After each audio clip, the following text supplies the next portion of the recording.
ये यो सेंटर जो बना रखे हैं, कहीं भी छापा मार दो, वहां अधिकतर लड़की और लड़का मिलेंगे। लड़की और लड़के मिलेंगे वहां यो सेंटर में। जो ये बना रखा है, क्या नाम देते हैं, यो है। मैंने नौकरी पा ली है, ठीक है। वो कोर्ट मैरिज का लेटर आएगा। जिस दिन तुम्हारा बच्चा घर में आएगा ना, वो बोलेगा कि देखो मम्मी पापा हमने कोर्ट मैरिज कर ली, ठीक है, आप इस पे साइन कर दो, ठीक है। तो जितना हो सके अपने बच्चों पर ध्यान दीजिए भाई, ठीक है। फ्री माँ छोड़े सांड की तरह इनको, ठीक है। अगर चाहते हो कि मेरा बच्चा कुछ बने, बात बाकी जिनको चिंता नहीं, तो भाई तुम रहने दो, छोड़ दो सांड की तरह। जैसे रोड में सांड होते ना, बस छोड़ दो ऐसे। उत्तराखंड के आदरणीय मुख्यमंत्री जी श्री पुष्कर सिंह धामी जी, आपको कोटि कोटि प्रणाम, आपके चरणों में प्रणाम। प्रणाम क्यों कर रहा हूं? हमारे उत्तराखंड के मुख्यमंत्री जो एक कानून लाए थे हमारे उत्तराखंड में रिलेशनशिप का, ठीक है, रिलेशनशिप का जो एक कानून लाए थे हमारे उत्तराखंड में। धन्यवाद धामी जी, आपका बहुत बहुत धन्यवाद, ठीक है। क्योंकि आपने ना हमारी जो जनरेशन, न्यू जनरेशन जो आ रही है ना, उनके लिए इतनी आजादी दे दी, इतनी आजादी दे दी कि भाई घर वाले तो सोच रहे हैं हमारा बच्चा कुछ करेगा, कुछ पढ़ेगा। आपको प्रणाम इसलिए कर रहा हूं क्योंकि आप तो एक हमारे उत्तराखंड के मुख्यमंत्री जी हैं, ठीक है। ऊपर से जो आप रिलेशनशिप का जो कानून लाए हो ना, बहुत अच्छा लाए हो। क्योंकि भाई जब इस उत्तराखंड को बर्बाद करना है तो कहीं ना कहीं कुछ ना कुछ तो चाहिए भाई बर्बाद करने के लिए, है ना।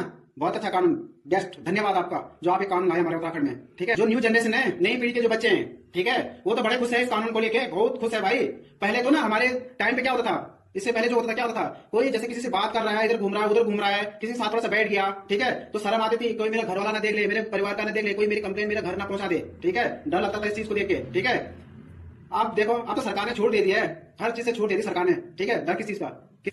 पता क्या है, आजकल जो माँ बाप है ना, माँ बाप, ठीक है, बहुत से तरह की फैमिली होती है। किसी के पास पैसा होता है, किसी के पास पैसा नहीं होता है, कोई गरीबी से जीता है, ठीक है। कुछ बच्चे ऐसे होते हैं जो जिनके घर में पैसा है फिर भी नौकरी करने की इच्छा रखते हैं, ठीक है, पार्ट टाइम नौकरी करने की इच्छा रखते हैं, ठीक है। कुछ परिवार ऐसे हैं कि जिनकी इनकम घर में ठीक ठाक नहीं है, वो चाहते हैं कि मैं साथ में पढ़ूं भी और नौकरी भी करूं और जॉब की तैयारी भी करूं, ठीक है। कुछ ऐसे होते हैं जो गरीब फैमिली से होते हैं, उनका तो सोच ही नहीं होता है कि हम अपने बच्चों को पढ़ाएंगे। तो टाइम खाने के लिए वो सोचते हैं कि हम क्या खाएंगे शाम को, ठीक है। तो उनके मम्मी पापा तो क्या सोचेंगे कि हम अपने बच्चों को आगे पढ़ाएंगे, वो ये सोचेंगे बच्चा थोड़ा सा हाई स्कूल या इंटर करते बड़ी मुश्किल से कर भी दे, तो उसके बाद कहीं प्राइवेट नौकरी में कहीं ना कहीं लग जाए, ठीक है। लेकिन उनमें से कुछ बच्चे ऐसे होते हैं जिनकी सोच ये रहती है कि भाई मैं गरीब भले हूँ, मैं गरीब हूँ, लेकिन मुझे पढ़ना है, मुझे कुछ बनना है, ठीक है। तो भाई जो आजकल जो बच्चे निकलते हैं ना, वही निकलते हैं, ठीक है। मैं कह रहा हूँ 100 में से 5% बच्चे ऐसे होते हैं जो रियलिटी में बोलते हैं कि हमें नौकरी भी करनी है और एग्जाम की तैयारी भी करनी है और पढ़ना भी है, ठीक है। 5% बता रहा हूँ मैं, 100 में से 5% बच्चे होते हैं ऐसे जो सच में पढ़ने के इच्छुक होते हैं, जो तैयारी करते हैं। सबसे बड़ी बात यह है कि घर वाले क्या क्या सपने लेके बैठे रहते हैं मम्मी पापा कि मेरा बच्चा पढ़ भी रहा है, नौकरी भी कर रहा है और तैयारी भी कर रहा है, ठीक है।